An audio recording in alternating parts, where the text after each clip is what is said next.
À l'approche de la ménopause, le fonctionnement du métabolisme évolue et pour beaucoup de femmes, cela aboutit à une prise de poids. Myriam, qui avait toujours été mince, a ainsi vu sa balance partir à la hausse de 3, puis de 6, puis de 10 kilos dont elle n'arrivait pas à se débarrasser malgré des restrictions de plus en plus importantes. Bien décidée à ne pas accepter cette fatalité, Myriam a poursuivi ses recherches pour aboutir, un peu par hasard, sur l'alimentation réduite en glucides. Elle vient aujourd'hui nous raconter comment, non contente d'avoir perdu ses kilos, elle a également retrouvé une énergie incroyable et surtout, le plaisir de manger à sa faim.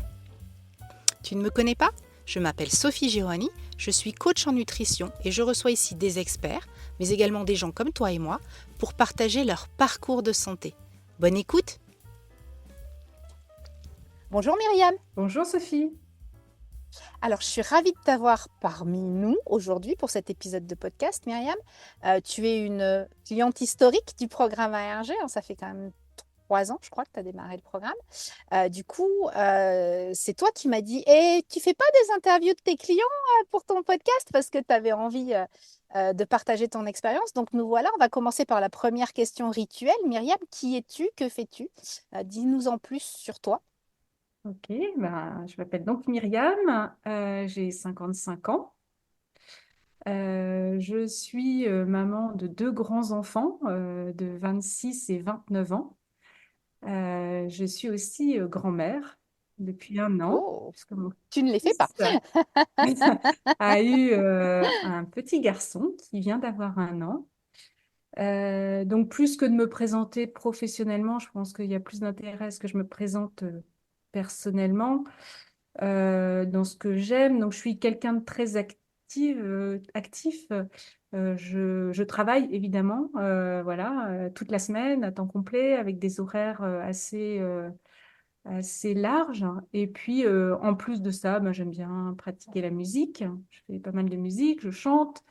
Je fais du sport. En gros, je suis quelqu'un qui bouge. Voilà. Si D'accord. je reste dans mon canapé plus d'1 heure, c'est que ça va pas très bien, que je suis malade. Donc, T'es malade. Tu bougeais comme ça avant aussi j'ai ou toujours tu bougé. t'es redécouvert? T'as J'ai toujours toujours bougé. bougé. D'accord. Voilà. Donc, D'accord. Et du coup, en matière de perte de poids, puisque c'est là c'est pour ça qu'on a commencé, qu'on s'est découverte, c'est quoi ton parcours? Qu'est-ce que tu as vécu dans ton histoire de poids depuis, enfin, est-ce que tu as été en surpoids toute ta vie? Est-ce que c'est récent? alors, je n'ai jamais été en ce qu'on appelle le surpoids, s'il faut le nommer comme ça, d'un point de vue médical. C'est-à-dire que si D'accord. tu questionnais mon médecin, qui me suit depuis des années, il te dirait que je n'ai jamais été en surpoids. D'accord. Donc, d'un point de vue médical, je n'utiliserai pas ce terme-là. J'ai toujours eu un IMC, puisque souvent les médecins utilisent cette donnée-là pour qualifier le poids des personnes, un IMC normal, on va dire, hein, voilà. Dans la moyenne. Euh, euh, et, euh, et donc, bon, cette gestion en fait du poids est très personnelle pour moi, D'accord. d'accord? Donc, je me suis tout le temps alimentée de façon, ce qu'on appelle équilibrée aussi. On va utiliser Oui, plein de avec mots. les gros guillemets. Voilà, Avec les gros normal guillemets. avec les guillemets, équilibré avec les guillemets, IMC avec des Ouais, guillemets. Voilà. ouais. Toute ma vie, enfin, j'avais quand même une conscience de l'équilibre alimentaire et j'étais surtout persuadée de faire très bien les choses en m'alimentant comme ça. Et Euh, pourquoi tout d'un coup, paf, la remise en question de ton alimentation? eh bien, à l'approche des 50 ans, j'ai continué à m'alimenter comme je m'étais toujours alimentée. Et puis, je commençais à prendre des kilos. La fameuse ménopause. Exactement. 1 kilo, 2 kilos, 3 kilos, 10 kilos. Voilà. Tout en mangeant toujours pareil. Et donc, j'ai commencé à me questionner, évidemment, sur la façon dont je mangeais. Et plutôt que de réfléchir à ce que je mangeais, j'ai réfléchi en quantité et en calories. Ah, c'est comme ça qu'on nous a éduqués alimentairement, hein. Si t'es gros, c'est que tu manges trop. Voilà. Donc, je mangeais moins, de moins en moins. Et je grossissais toujours. de plus en Toujours, plus. mais oui. Puisque les gros ne sont pas des minces qui mangent trop. Merci Sophie, je l'ai déjà entendu ça, je crois. Donc je suis rentrée dans cette spirale où, persuadée que je mangeais équilibré, je n'ai pas changé en fait ce que je mangeais, mais j'ai cruellement baissé les quantités. Au point, Et est-ce que tu as augmenté aussi l'activité sportive à côté? non, Parce que souvent, non, d'accord. Donc, tu es resté dans la même activité sportive, tu as juste joué sur les oui, calories. voilà. J'ai toujours été active, j'ai continué à être active comme je l'étais auparavant.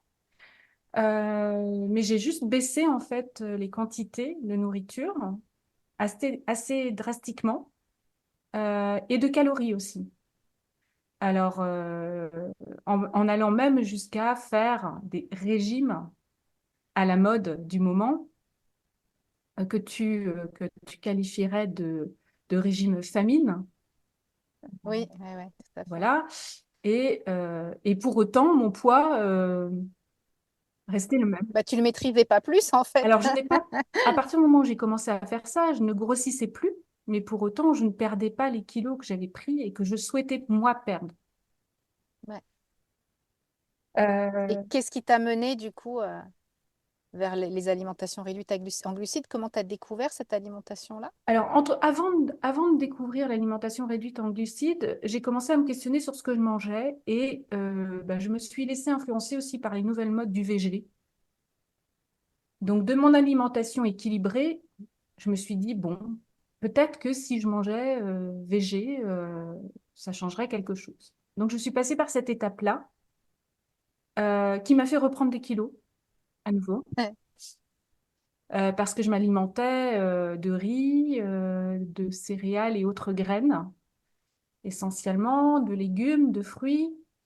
Voilà, donc à l'inverse, maintenant je le sais. À l'inverse de ceux dont ton métabolisme avait besoin pour être relancé, là, tu l'as mis en sommeil, ton Maintenant métabolisme. je le Donc, tu l'as sais. bien ralenti. À l'époque, je Ouais, ne le maintenant, savais tu le pas. sais. Et, euh, Et, et donc, du coup, ça marchait pas? et du coup, ça ne marchait pas, c'était même pire. Ouais, Et je réduisais encore plus les quantités parce que c'était pire. ouais. Voilà. Oui, il y a un moment où tu Donc manges je plus, quoi. m'affamais et donc j'étais très Ouais, fatiguée, je manquais d'énergie, j'avais des baisses euh, de, comment, de tonicité très importantes en pleine journée, etc. Et puis j'avais mon rendez-vous chez la gynéco, le rendez-vous qu'on fait toutes, voilà, de temps en temps, on check. Et donc je ouais. m'ouvre de ce sujet à ma gynéco qui me dit c'est tout à fait normal. Ne vous inquiétez pas. Ce que vous êtes en train de vivre est tout à fait normal. Vous êtes effectivement dans une phase de préménopause, ménopause. Donc c'est normal. Ouais, on va prendre 10 kilos, 20 kilos, comme ça, juste parce que c'est normal. Exactement. Et là, je lui ai répondu normal. Oui, oui. Alors, votre corps va se transformer. Vous allez vous aplatir des fesses. La graisse des fesses va remonter C'est dans dans le ventre. l'abdomen et au niveau de la taille. Et vous allez faire ce qu'on appelle la bouée. Oui, oui, oui, la silhouette barrique. Alors, voilà, exactement. Là, j'imagine dans ta Et tête. alors, Ah, mais non, ça va pas être j'ai possible. toujours eu la chance, en mangeant équilibré, comme je l'ai précisé avant, d'avoir un ventre plat et une taille fine. Je dois l'avouer. C'était pas Cette entendable pour toi, image ce genre de truc. m'a fait un électrochoc et je me suis dit, non, ça n'est pas possible, ça n'est pas une fatalité, il faut que je trouve un moyen d'éviter ce qu'on me présente comme une fatalité. Ouais, Voilà, donc ça a été le déclic, vraiment. Je me suis dit dans ma d'accord. Et, tête, non, et comment t'as fait comment t'as commencé à chercher pour comprendre ce qu'il fallait changer? je n'ai pas Oh cherché, mon et Dieu, comme quoi, parfois, en fait, il y a des signes comme ça. Euh, il n'y a pas de hasard, il n'y a que des rendez-vous. Exactement, parce que très peu de temps après, je discute avec une collègue au travail, collègue qui a eu des difficultés de santé importantes et qui, suite à ces difficultés de santé, en fait, était passée à l'ARG, notamment en suivant ton programme.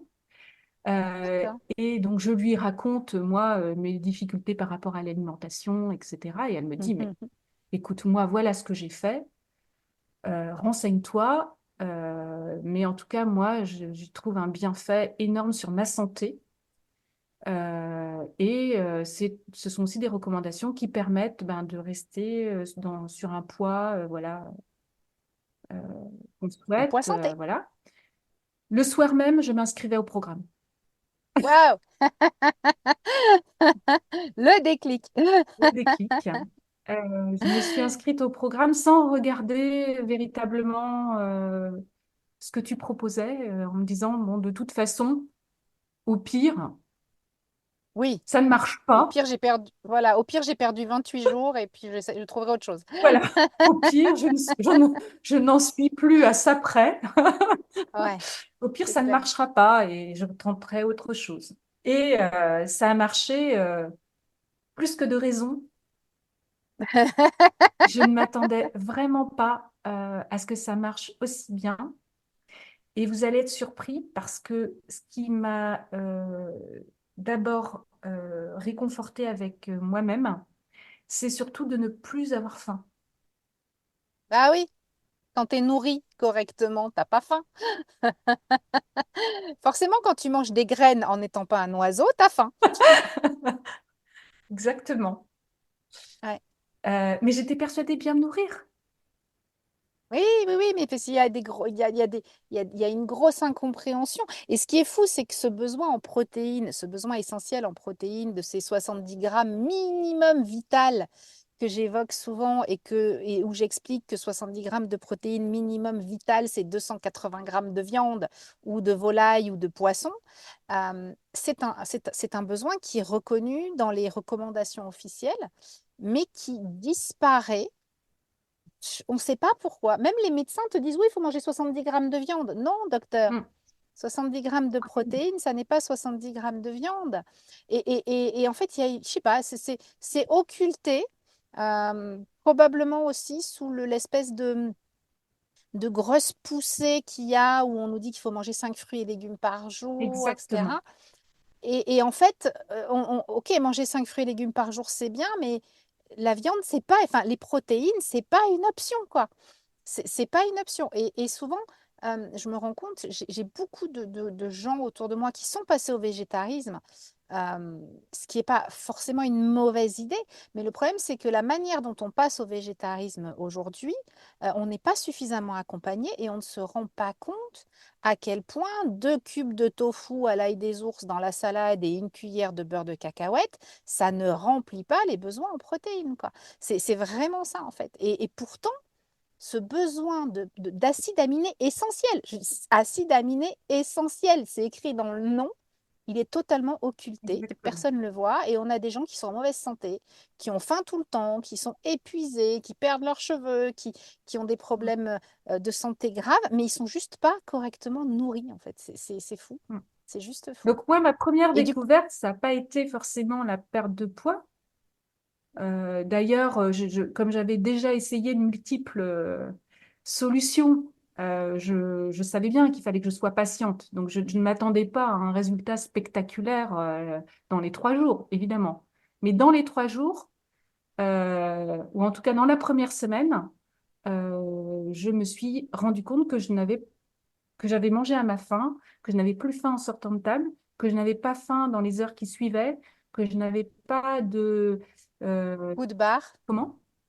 le coup De de coups de barre barre, aussi. voilà, d'épisodes d'hypoglycémie.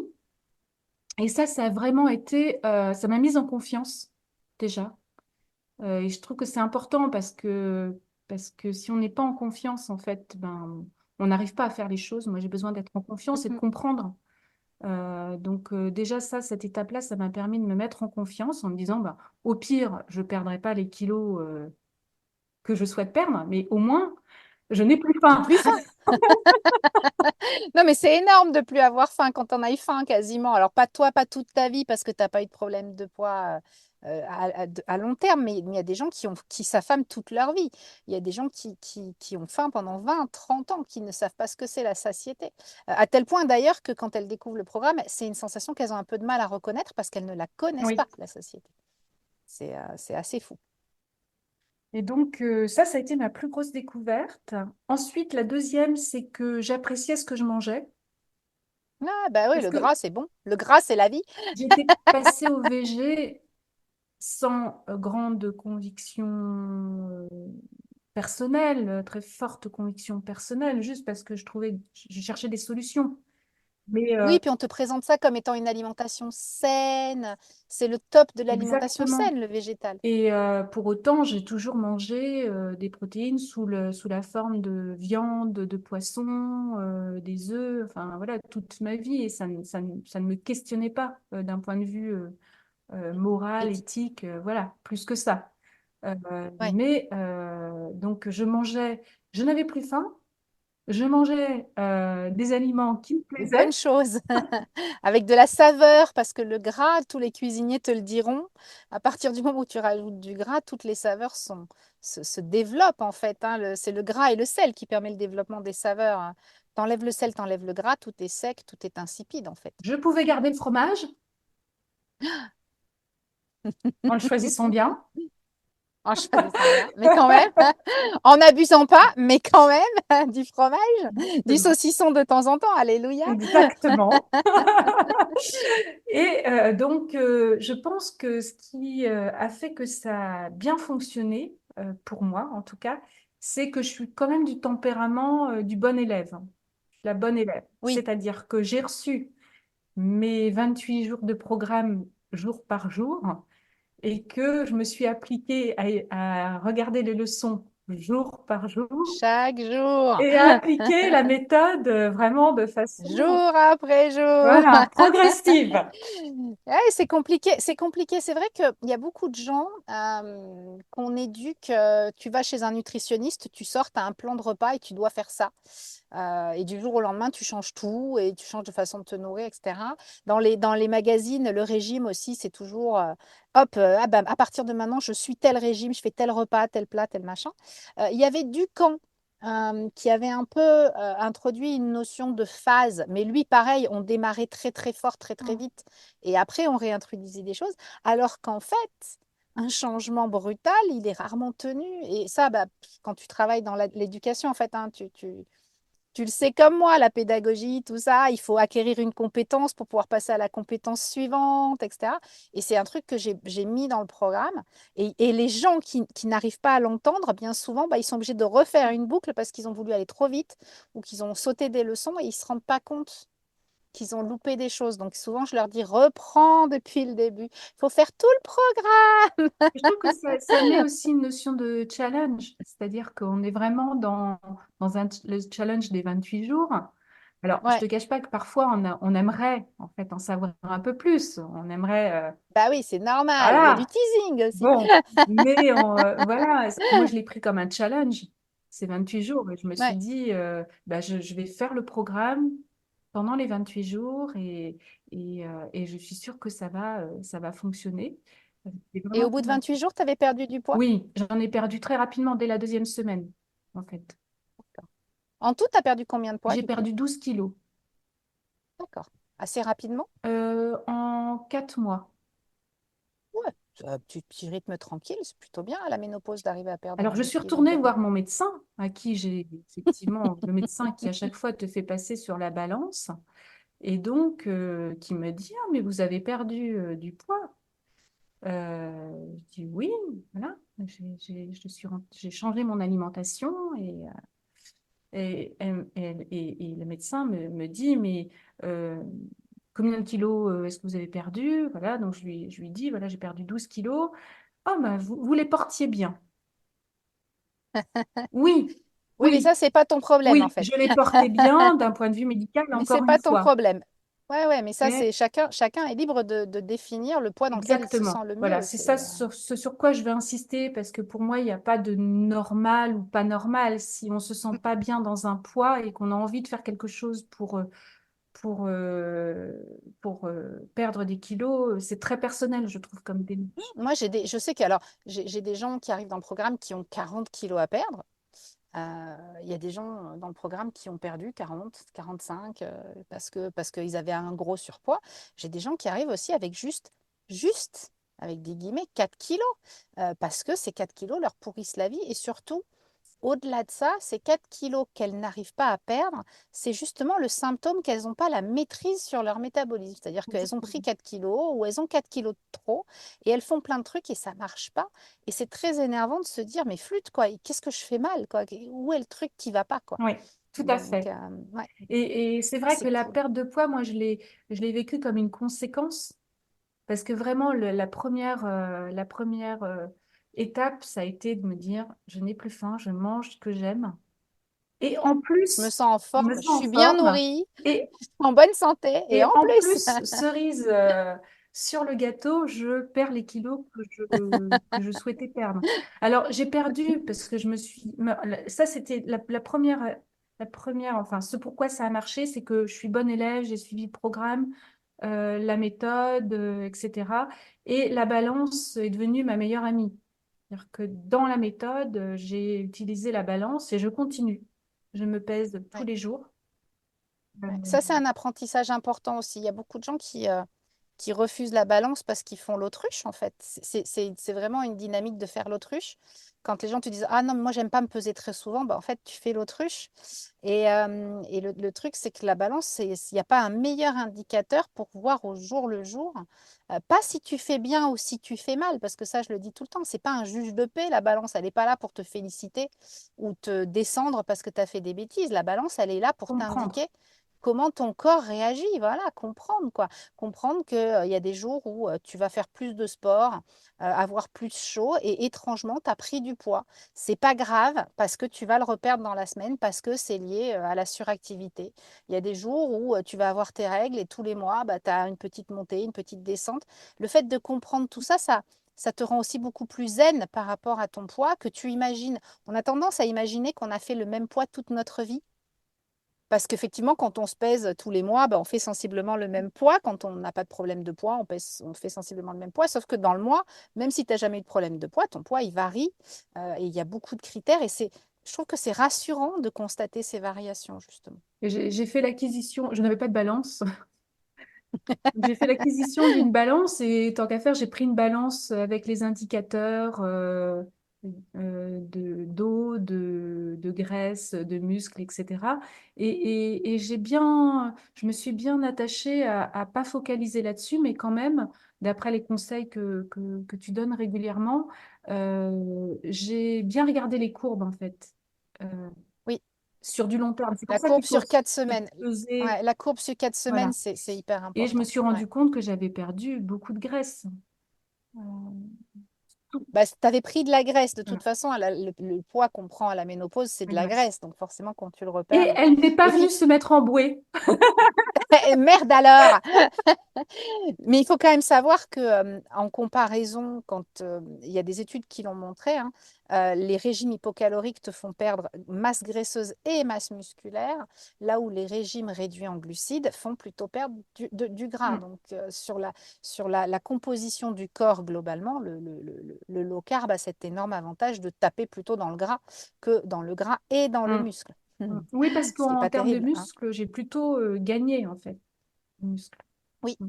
Ah oui, ça m'étonne pas. Et du coup, par rapport à tout ça, donc on a bien compris, tu as découvert une alimentation nourrissante hein, qui t'a permis de plus avoir faim et de te régaler tout en perdant du poids, ça c'est génial. Il y a eu des difficultés, il y a eu des choses qui ont été compliquées pour toi? Oui. N'ont pas été intrinsèquement compliquées, mais qui ont été compliquées dans mon environnement, en fait. Moi, L'enfer, j'avais c'est les pas, autres. voilà, moi, j'avais pas de difficulté particulière parce que j'étais convaincue. Donc, à Oui, partir du moment où j'ai suivi la méthode, voilà, j'ai rempli les placards et le frigo euh, uniquement ce que j'avais envie de manger. Et donc, j'ai pas eu de difficultés particulières à ne plus manger ce que je mangeais avant. Ça, c'est clair.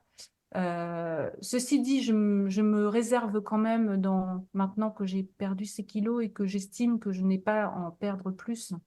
Je fais des écarts, je mets des petits cailloux, mais en pleine conscience, des petits cailloux. Donc, je ne suis pas non plus sur un suivi strict tous les jours. Je garde la règle des 80%. Ouais, de bien. Et puis de temps en temps, effectivement, je mets des petits cailloux sur mon chemin. Euh, En revanche, l'alcool est devenu un très rare caillou parce que c'est quelque chose qui est assez facile à négocier oui, quand on est invité, quand on va au restaurant, enfin, dans un cadre social, en fait. ouais. Il est assez facile à négocier. En revanche, j'ai rencontré des difficultés vis-à-vis de mon entourage. Alors, particulièrement mon entourage de proximité, ma maman, qui n'a absolument pas compris ma démarche.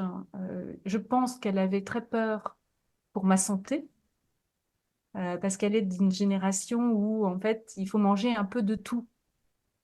De tout un peu, ouais, Voilà. de tout un Et elle peu. a beaucoup de mal à comprendre que en mangeant un peu de tout, on ne soit pas en bonne santé. Donc, effectivement, c'est un héritage aussi que j'ai eu. Quand je dis j'ai mangé toute ma vie de façon équilibrée, je mangeais un peu de tout.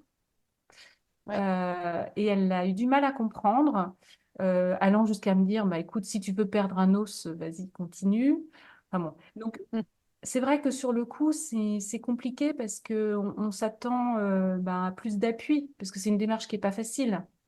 Mon conjoint a été un pilier, en fait, il m'a accompagné. Il est même passé à l'ARG lui aussi, alors Il a perdu du poids? il a perdu du poids alors qu'il n'avait pas à en perdre, mais il en a perdu quand même. Mais surtout, il a géré son cholestérol. Eh oui. Donc, il n'était pas en surpoids, loin de là, mais il avait un problème de cholestérol et oui, ça lui a permis de gérer son cholestérol. Alors, il conserve quand même des glucides de façon plus importante, évidemment, que moi je ne le fais, mais Ouais, mais les garçons, ils sont casse-pieds pour ça. C'est toujours plus facile pour les garçons. voilà. Donc, mon entourage proche et puis aussi les collègues de travail, par exemple, ou les amis. Bon, tu cites souvent cet exemple-là, prends une petite part de gâteau, ça va pas te tuer. Non, mais Ouais, j'en ai pas envie. bah si. Euh, Oui, en plus, alors déjà, j'en ai pas envie. Et puis si, justement, à terme, ça va me tuer, madame. Alors tu arrêtes. voilà. Tu arrêtes avec ton gâteau. Il faut savoir que quand même, bon, cette pratique, elle est assez présente dans l'univers professionnel, en tout cas dans le mien, où la pratique du petit déjeuner de temps en Ouais, le temps. croissant. Ah, c'est mon anniversaire, j'ai amené des Voilà. croissants. Ah, bah tiens, on a une réunion machin, on va prendre des croissants. Voilà. Et donc, je me suis retrouvée quand même dans ce contexte-là avec une précédente manager à me voir formuler dans mon entretien professionnel en axe de progrès qu'il fallait que je mange de la brioche. Parce que Ok. je venais au petit déjeuner, mais avec ma tasse de thé que je m'étais préparée, mais je ne mangeais pas. Et en quoi c'est une Eh bien, ça qualification n'est pas professionnelle? convivial, hein, Sophie. Ah, Ça ne fait pas équipe. d'accord. Donc si tu avais été gravement allergique, par exemple, au lait au point d'en mourir, on t'aurait quand même reproché de ne pas manger de la brioche? Trois petits points de suspension. C'est hallucinant. Ah, ça, on me l'avait. Alors, j'en ai eu des gens à qui on a reproché des trucs, mais que ça aille jusqu'à l'entretien professionnel d'évaluation, c'est fort. C'était C'est écrit très, dans très fort. l'entretien qu'il fallait donc que je C'était mange de la écrit. brioche. Bon, Je me demande ce que ça donne au prud'homme si on te licencie pour ça. Ça serait assez oui, ce rigolo. serait drôle. Non, Ah non, mais on va pas essayer. on va pas essayer, non. Mais on l'a licenciée parce qu'elle n'est pas assez conviviale, elle veut pas manger de brioche. Mais allô, Voilà. allô. Donc là, c'était la caricature extrême en fait. Mais après, Oui, mais ça montre quand même bien, ça montre quand même bien ce truc qui est profondément ancré dans la société où si tu ne manges pas de sucre, au final, hein, et tout ce qui découle du sucre, tu n'es pas normal, tu es mal poli, tu n'es pas convivial, tu exactement. n'es pas... Tu, et en fait, moi, j'ai eu la remarque il n'y a pas très longtemps d'une dame qui disait non, mais tu te rends compte, on était invité, on a fait les 100 ans de je sais plus qui au restaurant, et Machine, elle est venue avec son petit bol de fromage blanc parce qu'elle voulait pas manger de dessert. Qu'est-ce que c'est mal poli C'est très Et là, ancré. dis, tu te dis, ah ouais, c'est quand même. Moi, j'ai pas souffert de ça. Euh, je pense aussi parce que moi, je suis un horizon un peu multiculturel avec une maman suédoise où en Suède, la nourriture, elle n'a pas le même affect qu'en France. En France, c'est très affectif, la nourriture. Une grand-mère italienne. Bon, j'ai un univers un peu multiculturel. Je suis un peu tête de mule aussi. Donc j'ai jamais trop subi ça.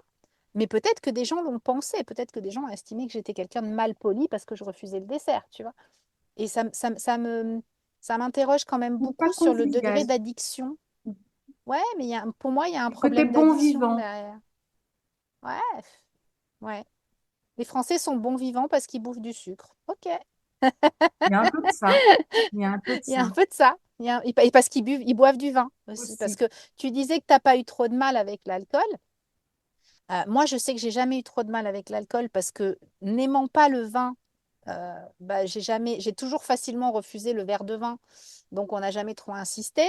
Euh, et je buvais essentiellement, moi, l'alcool, c'était essentiellement de la bière pour me rafraîchir à l'apéro ou un vin blanc très, très doux à la rigueur ou quelques cocktails de temps en temps. Mais j'ai jamais eu cette consommation d'alcool, on va dire, quotidienne où tu sers un bon verre de vin à table, etc.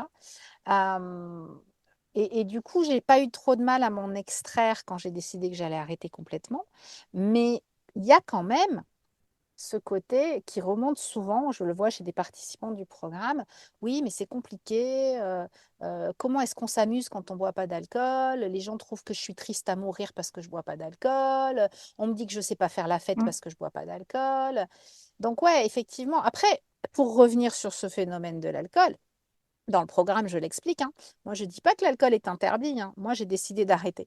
Moi, ce que je dis, c'est que quand on essaye de réguler son métabolisme et qu'on continue à boire de l'alcool, c'est comme si on mettait un grand coup de pied dans les coucougnettes de son métabolisme à chaque fois. Alors, si j'ai pris la Donc après, décision de le faire, c'est parce que justement, j'ai fait essai, erreur, amélioration. mais oui, Et je me suis tu rendu t'es rendu compte compte que chaque fois, ça sabotait le truc, quoi. que ça sabotait. Et en plus, j'étais mal, en fait. Je me sentais mal, hein. Donc, c'est pas tant encore pour perdre des kilos. C'est plus que d'un point de vue santé. Je me rendais compte que quand je prenais, alors je n'ai jamais pris d'alcool à tous les repas, le verre de vin, etc., mais un apéritif, je me sentais moins bien que quand je prenais un apéritif sans alcool. Donc, Mm, mm. c'est plus l'apéritif, en fait, où c'est difficile de refuser la coupe de champagne ou la bouteille à partager à l'apéritif, par exemple. Ouais, Voilà, tout il dit, à oh non, fait. je vais plutôt prendre un Perrier. Donc maintenant, c'est acquis. Mes amis, ma famille savent que je prends du Perrier tranche. Donc, très bien, tout le monde a compris. Tout le monde Ne achète m'enquiquinez pas. la bouteille d'eau pétillante et le citron. Et c'est passé. Mais il y a cette période-là où il faut euh, ne pas convaincre. Bah, il faut être droit dans ses Il faut être bottes, en droit dans fait, ses hein. Il bottes. faut On ne être... peut pas convaincre C'est ça. quelqu'un d'autre. Ça, c'est pas Non, possible.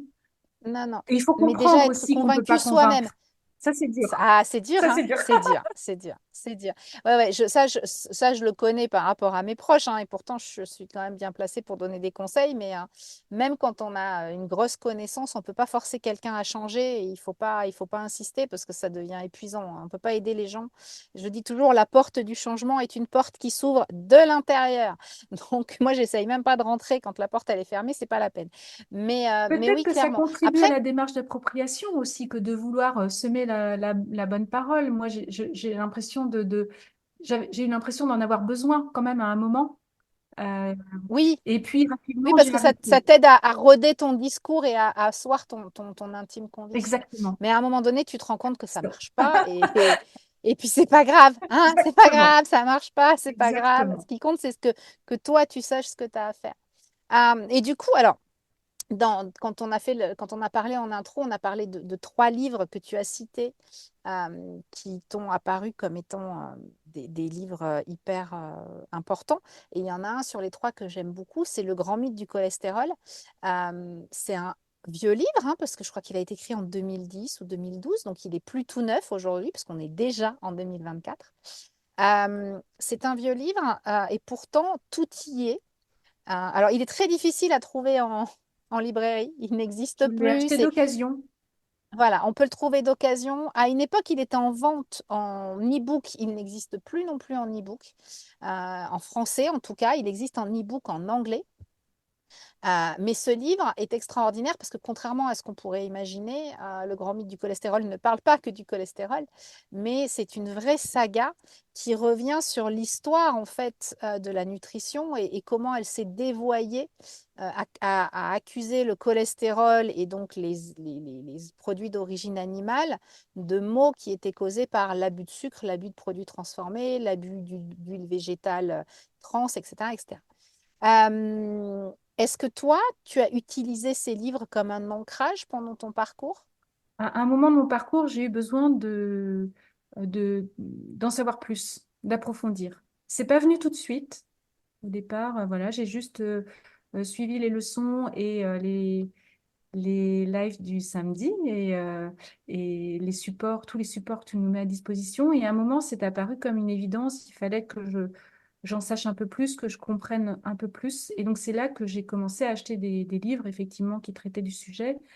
Et c'est vrai que ce livre-là a été une révélation dans la compréhension de pourquoi ce que je faisais avant ne fonctionnait pas et ne pouvait pas fonctionner et m'a convaincue en fait de m'ancrer définitivement dans l'alimentation ARG. Ça, c'est clair. Et c'est quand même fou dans ce livre. Moi, ce qui me plaît beaucoup, c'est le fait que c'est quand même écrit comme une saga, un petit Oui, peu. c'est très facile Et à tu lire. as l'histoire. Ah, moi, j'adore. Et puis, il n'est pas très gros. Il fait 200, 220 pages, hein. C'est un petit livre. Et moi, ce que j'ai beaucoup apprécié, c'est vraiment le retour en arrière sur comment est-ce que cette C'est conviction qu'il fallait installé. manger peu de viande, peu de gras, beaucoup de légumes, beaucoup de céréales, sur quoi elle s'est basée? Parce qu'il y a vraiment un Mm, enchaînement d'études, de mm, recommandations officielles biaisées, de mm, lobbying, parce qu'aux États-Unis, faut pas oublier que le lobbying est très très fort, hein. Et comment on s'est appuyé sur des recommandations biaisées. Et ce qui est quand même fou, quand tu commences à regarder un peu les études d'aujourd'hui, ou le marketing de la nutrition, hein, tu vois des produits hyper transformés qui sont vendus avec l'argument qu'ils font baisser le taux de cholestérol. mhm.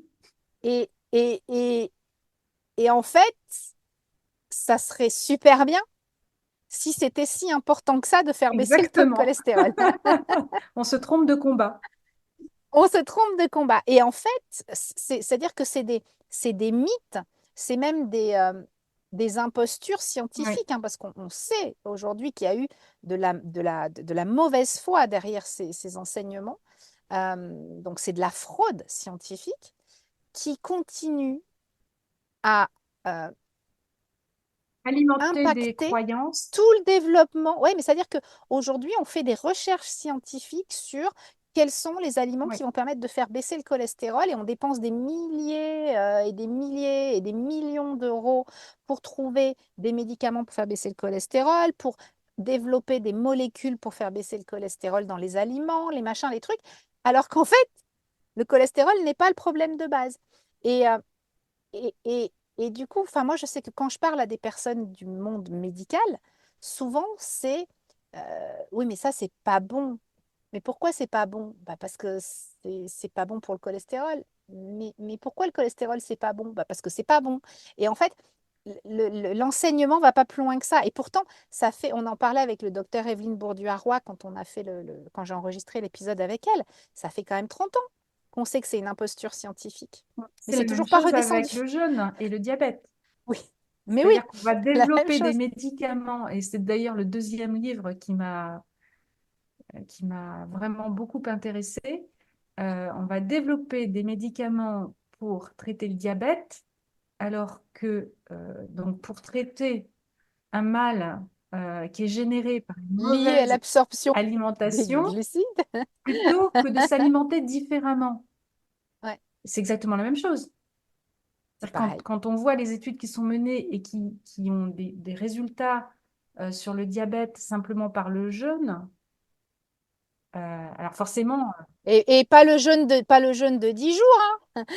Pas le jeûne de 10 non. jours, juste Attends, une fenêtre oui, d'alimentation exactement. réduite sur une journée, quoi. Pas non plus des trucs de Et dingue, donc hein. ce livre-là Donc, aussi m'a beaucoup intéressée parce que j'avais jamais imaginé jeûner et le jeûne est venu de lui-même, s'est instauré de lui-même dans mon parce que le quotidien. corps correctement nourri, bah, il sait te dire, c'est pas la peine que je mange, là, tout va bien. Exactement, parce que comme je suis une bonne élève, bah, je faisais petit déjeuner, déjeuner, dîner, et puis je me rendais compte qu'au bout d'un moment, bah, je petit déjeunais, mais que je n'avais pas faim.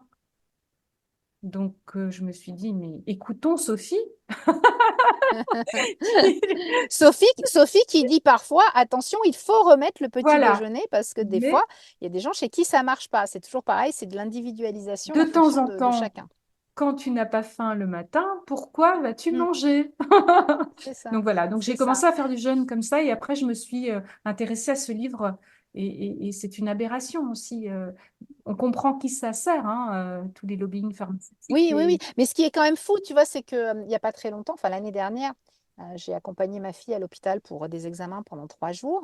Et dans le cadre de ces examens, elle a vu une diététicienne qui venait voir pour évaluer comment était l'alimentation de ma fille. Donc autant te dire que ma fille, elle mange pas de sucre, hein, elle le sait, elle aime pas, en plus elle aime pas particulièrement ça.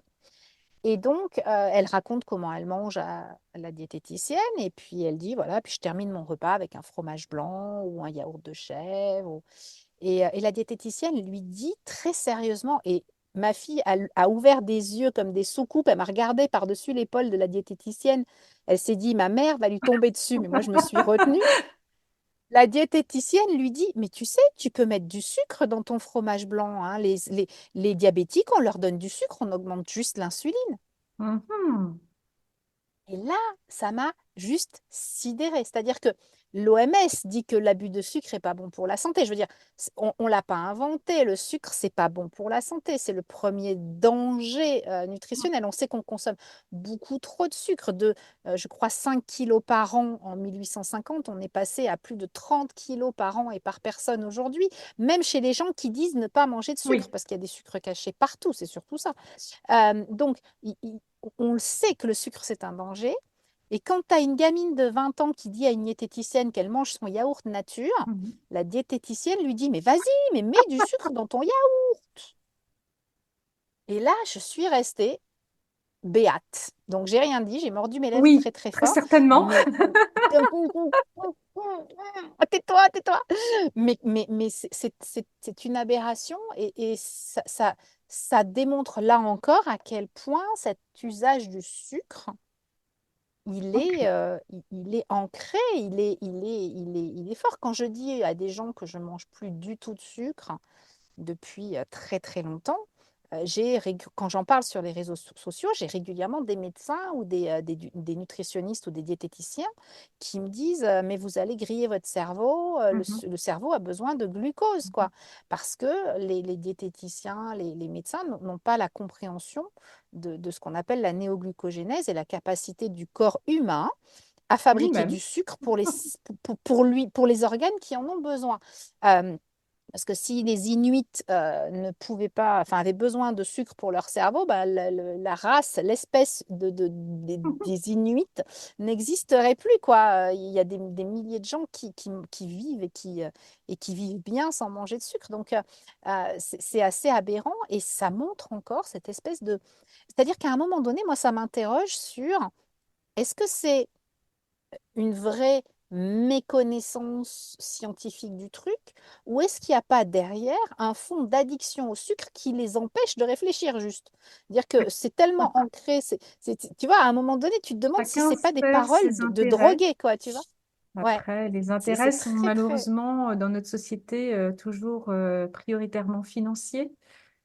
Oui. Donc voilà, il faut essayer de garder son Bah, je libre pense que arbitre et si on décidait tous d'arrêter complètement juste le sucre, on parle même pas des oui, glucides, hein, mais si on décidait tous d'arrêter juste le sucre, il y a 50% des rayons du supermarché qui seraient vides, quoi.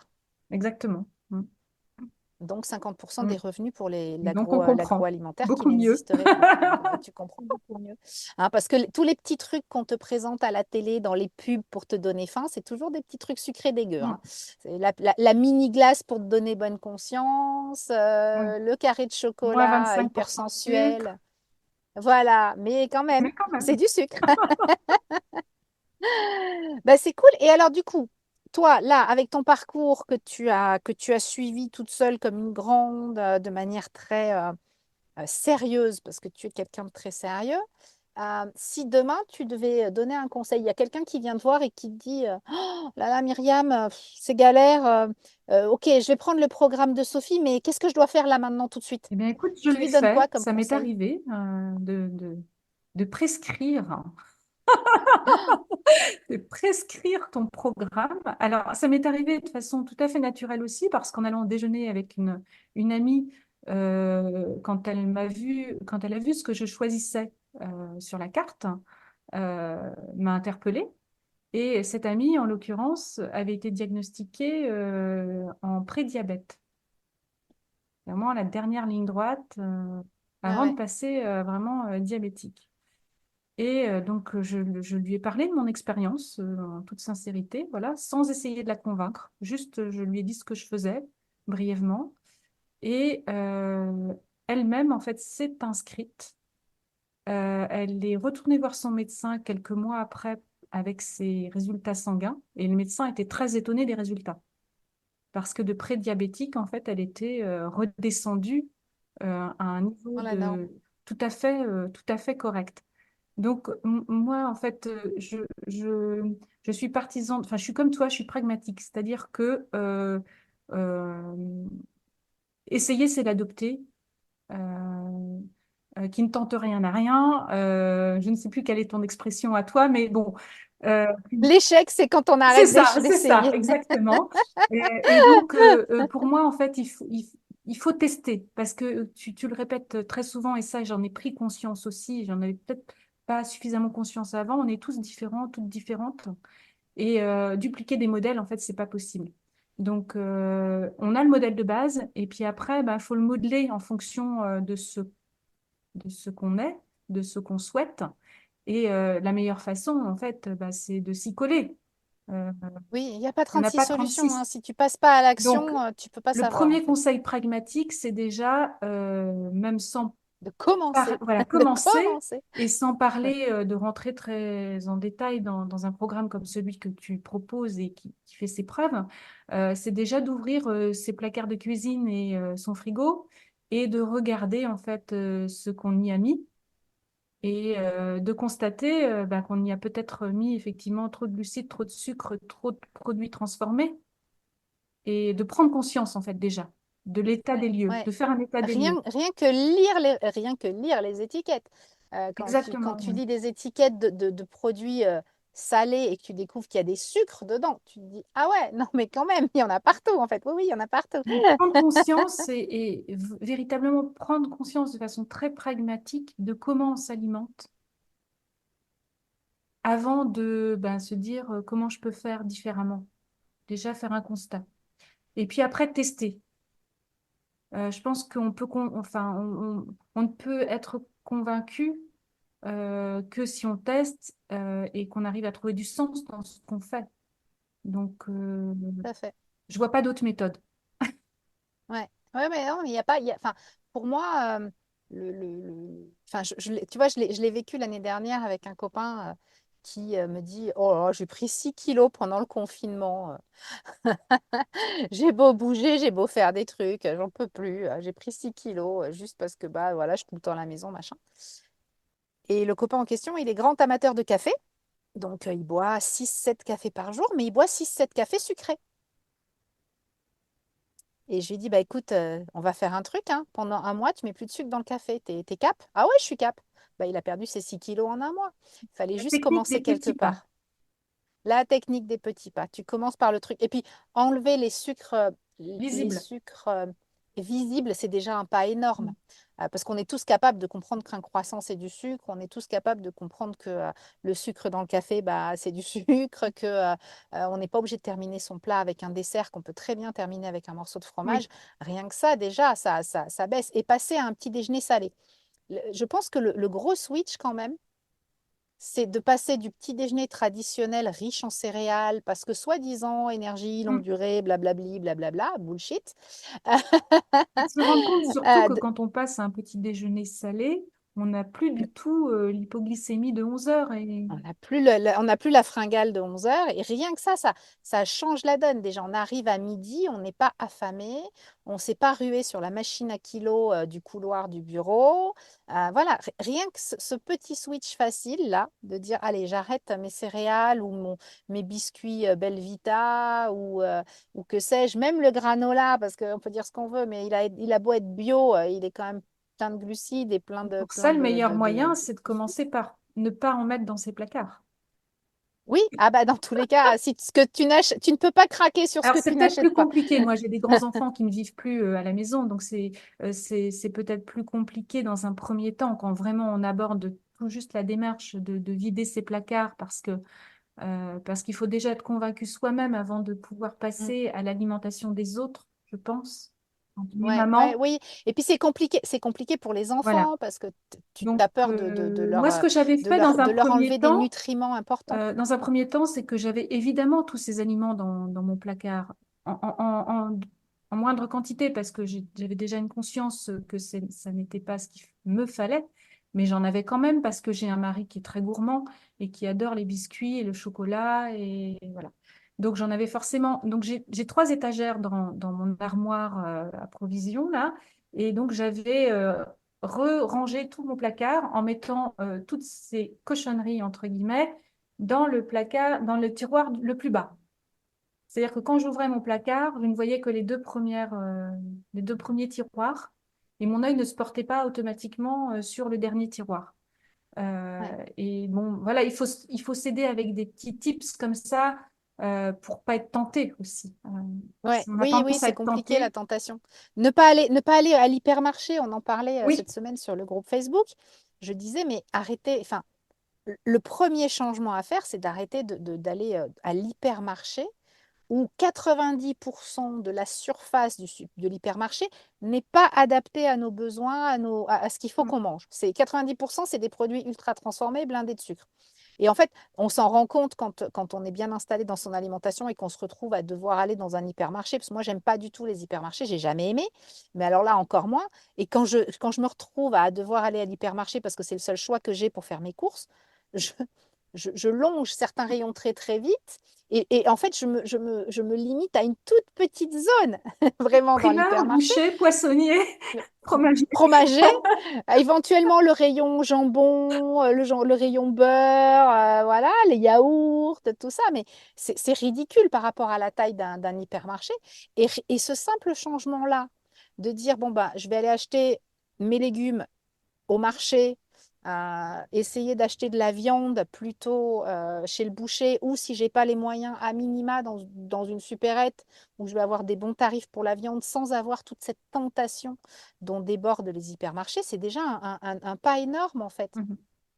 Parce que bah, le marketing est bien fait et que les rayons des hypermarchés, ils sont conçus pour qu'on mette des trucs dans notre Et on caddie, gagne quoi. énormément de temps Et d'argent. et d'argent. Parce que ça, c'est aussi un truc. Il y a beaucoup de gens qui disent, ouais, mais bien manger, ça coûte cher. Ben, en fait, non. Non. Parce que quand tu réduis au strict essentiel et que tu as moins faim, que tu as Hmm. moins besoin de tous ces petites béquilles de grignotage, ton caddie, il est effectivement plus cher au poids parce que tu le remplis moins de merde, mais à la longue, tu te rends compte qu'il est équivalent au caddie de Oui. quelqu'un qui mange beaucoup de glucides, qui se rajoute des céréales, des barres parce qu'elle a des coups de barre, les glaces après le dîner, etc. Et c'est pas si... C'est bien sûr de la bonne viande tous les jours, ça revient plus cher qu'un plat de pâtes tous les jours. Mais si tu regardes au global, tout ce que tu ne manges plus quand tu réduis les glucides et ton appétit qui réduit parce que justement, comme tu es bien nourri, tu es rassasié plus vite, le budget à la fin du mois, il n'est pas si déconnant par Non. rapport à ce que tu mangeais avant, quoi. Et même Donc, tout en conservant une pratique de supermarché, c'est tout à fait envisageable. Parce qu'effectivement, tu oui, réduis simplement ta zone d'achat. ouais, Et ouais, ouais, voilà, tout à tu fait. évites, en fait, tu n'as même plus besoin d'aller dans certains rayons, finalement. Non, non, non. Et moi, je sais que je préfère les petits supermarchés de proximité, les Intermarchés, les trucs de ce format-là, où tu as un vrai rayon viande, un vrai rayon fromage, et où tu n'as pas 258 sortes de yaourts aux fruits, parce que de toute façon, tu n'as pas besoin de yaourt aux fruits, quoi. Donc, voilà. J'ai beaucoup utilisé la fiche aussi que tu nous communiques sur les aliments à prioriser. Oui, Et elle m'a aussi aidé à adapter mon alimentation à ma santé, à moi. C'est-à-dire que même dans les aliments en fait préconisés, alors que je les mangeais avant, sans problème, je me suis rendu compte qu'il y avait des aliments qui passaient un peu moins bien que d'autres, notamment dans les légumes. Et du coup, ben, j'utilise cette fiche-là aussi pour faire le tri et me dire, bon, ben, c'est vrai que ce légume-là, en fait, si je peux éviter, ben, je l'évite. Parce que c'est pas parce que il est dans les légumes autorisés, même si j'aime pas du tout ce terme-là, on va encore mettre des ouais, ouais. guillemets, que Mm. ben, il me va bien. Donc, Oui, tout la à fait. démarche, en Bah, fait, être elle est capable, extensible. On peut ouais. faire à minima, et puis au fur et à mesure, c'est ça qui est très appréciable, c'est que on peut faire à minima, et on peut en fait la développer à l'infini. Mm, mm.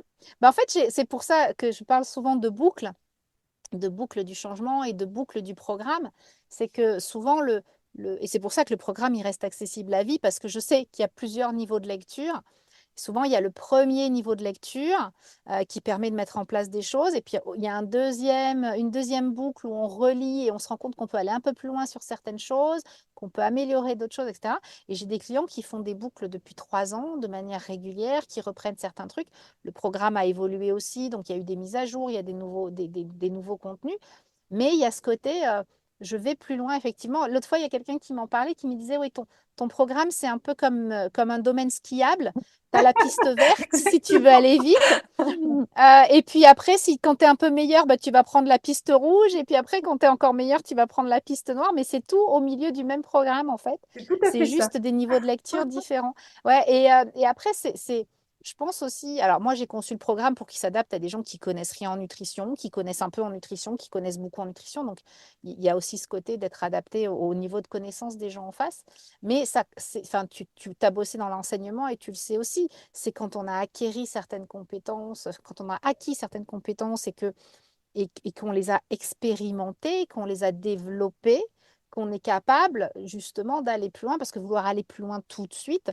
L'autre fois, il y a quelqu'un qui me disait, oui, mais alors moi, je voudrais enlever ça, réduire les inflammatoires, les machins, les trucs. Je dis, mais tu peux pas tout faire d'un coup. Déjà parce que tu sauras jamais d'un coup tout ce qui est bon ou mauvais pour toi, parce qu'on est tous différents, donc j'ai pas de recette magique, hein, j'ai pas de boule de cristal pour te dire en te regardant, ah, toi, faut que tu te méfies des choux-fleurs, hein. Mais oui, le, aller trop vite, c'est souvent aller droit dans le mur, en fait. Et c'est plus tu vas vite, plus tu te plantes fort, en fait. Alors que quand tu maîtrises ta vitesse, bah, tu as un dérapage, tu le contrôles un peu mieux, tu te rends compte que tu peux reprendre la route, Oui. etc. Et Donc, surtout, tu prends conscience du dérapage. oui, parce que tu vois que ça, en fait. Tu n'as pas 36 autres trucs à gérer autour. Voilà. Et Et prendre tu conscience du vois où ça dérapage, c'est déconne. déjà un énorme pas. Quand tu dis par quoi commencer, on a donné quelques conseils là, mais quand on commence à prendre conscience qu'on dérape, c'est qu'on est sur la bonne piste. Oui, c'est ça. Quand on se rend compte que ça déconne, c'est qu'on est sur la bonne piste. Je ne sais plus qui c'est qui disait, le changement ne se force pas, il ne peut se produire que lorsqu'on a compris ce qu'il faut réparer. Je suis tout à Tu fait vois, donc d'accord. C'est une voilà. très Donc une très fois que belle c'est joli, hein, synthèse. mais oui, c'est pas parce que tu décides que tu vas changer, tu claques des doigts et tout change autour de toi, quoi. Ça serait génial, mais c'est pas comme ça que ça Bah, marche. disons on l'aurait compris depuis longtemps. Oui, bah oui, mais ça, tu sais, il y a des gens qui pensent qu'il y a encore des pilules miracles qui vont aider à faire maigrir. Il y a des gens qui pensent que, il suffit de prendre tel complément alimentaire pour perdre du poids. Enfin, la Oui, oui. solution de la facilité, elle est toujours plus attirante parce que le cerveau humain, Oui. il est quand même Et de feignant, plus en hein, plus faut dans le notre dire. société. C'est un peu comme ça Oui, en pour plus tout. on a, oui, c'est Apprendre à le jouer du concept piano en 5 minutes, d'immédiateté. Ouais, ouais, c'est savoir ça. chanter en une demi-heure. Ouais, ouais, ouais, tout à fait. L'immédiateté, la gratification immédiate, surtout pas trop d'efforts pour arriver à un résultat, faudrait quand même pas pousser. Effectivement, malheureusement, ton métabolisme, bah, lui, il a son rythme et si tu le comprends pas, ça marche pas, quoi, c'est tout. Donc voilà. Bah, c'était bien cool de te parler. Donc je récapitule les conseils. Le premier conseil, c'était de prendre conscience de la quantité de sucre que tu ingères. Hein, c'était Mm. ça que tu disais. Et le deuxième conseil, rappelle-moi, on a oublié. De, J'ai déjà oublié. de, de tester. Oui, de tester, De voilà, de tester, tester, de se mettre dans l'action et d'avancer au exactement. fur et à mesure en faisant des Parce qu'on tests et en a faisant tout à gagner. Les les petits pire, pas ça ne pour atteindre de fonctionne gros pas. Au objectifs. mieux, ça marche. Et voilà, on aura toujours Ouais, appris quelque ouais, ouais. chose. Donc, vraiment se mettre en action, pour moi, Et c'est... pratiquer la méthode des petits Ouais, pas. On fait un premier petit pas, on voit où ça nous mène, on fait un deuxième petit pas. Au lieu de se fixer des très très gros objectifs, exactement. avec des très très gros changements, des très très gros chamboulements, qui au Pour final tenir dans la durée. bah, vont aboutir. Ouais, c'est ça, la durée, c'est la clé. Bah, c'était très sympa de te parler, Myriam. Merci Merci de cette beaucoup. Et puis, invitation. à très bientôt. À très bientôt. Comme on l'a vu avec Myriam, la prise de poids à la ménopause n'est pas une fatalité. Bien sûr, notre corps change et nous subissons de plein fouet des variations hormonales qui nous bouleversent, physiquement et moralement. Mais il est possible, en adaptant notre alimentation aux besoins de ce métabolisme en pleine transformation, de limiter les dégâts et de conserver la ligne. J'espère que tu as apprécié cet épisode. N'hésite pas à me laisser tes questions en commentaire. On se retrouve très vite pour un nouvel intervenant passionnant dans Parcours de santé. N'oublie pas de t'abonner et merci pour ton écoute.